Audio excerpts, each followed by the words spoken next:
The Trojans did lose 12 seniors to graduation last spring, 8 of which went on to play in college. And so Meng has been tasked with having to prep a lot of fresh talent for the varsity level. So this group of players, although they play all over the Lehigh Valley, great clubs, great coaches, they're new to the EPC. They haven't had a chance to really crack that lineup. So I would expect there's some growing pains and a little bit of maturity and trying to figure out who's where and where we fit as a scheme, but it'll be all right. Meng says he is thrilled to finally be able to head the Parkland soccer program. He's actually been a coach here in the Valley for over 20 years, though, and spent the last 10 seasons with the Trojans as a varsity assistant. I think there's a lot of consistency.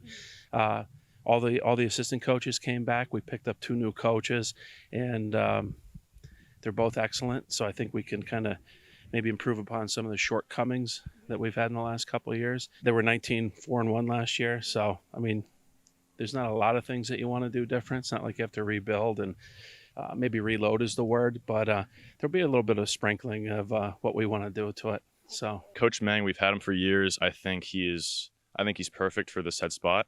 I think along with him, Coach Sprunk, they seem like 2 peas in a pod. They get along great. And already, end of preseason, I think the chemistry's there, and I think it'll work out well. Definitely, we're going to have a lot more of an intense practice when he's here, and I think that he's really making us killers on the field, pretty much. One huge advantage Parkland does have this season is the return of their keeper, Matt Link. Link did record 44 saves last season, and Coach expects a whole lot out of him again here in 2022. It's huge. We're lucky, and I say we always have good keepers. We've had, since I've been here, we've had kids that went to Lehigh and kids that are at Arcadia and college-level goalkeepers. We have the same thing here. I know Matt's looking at a couple of schools.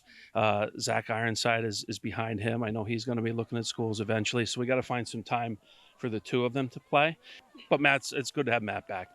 Experience. He played in a state game last year, had a great game last year against Lower Dauphin. And I think that's what put him on the radar with some schools.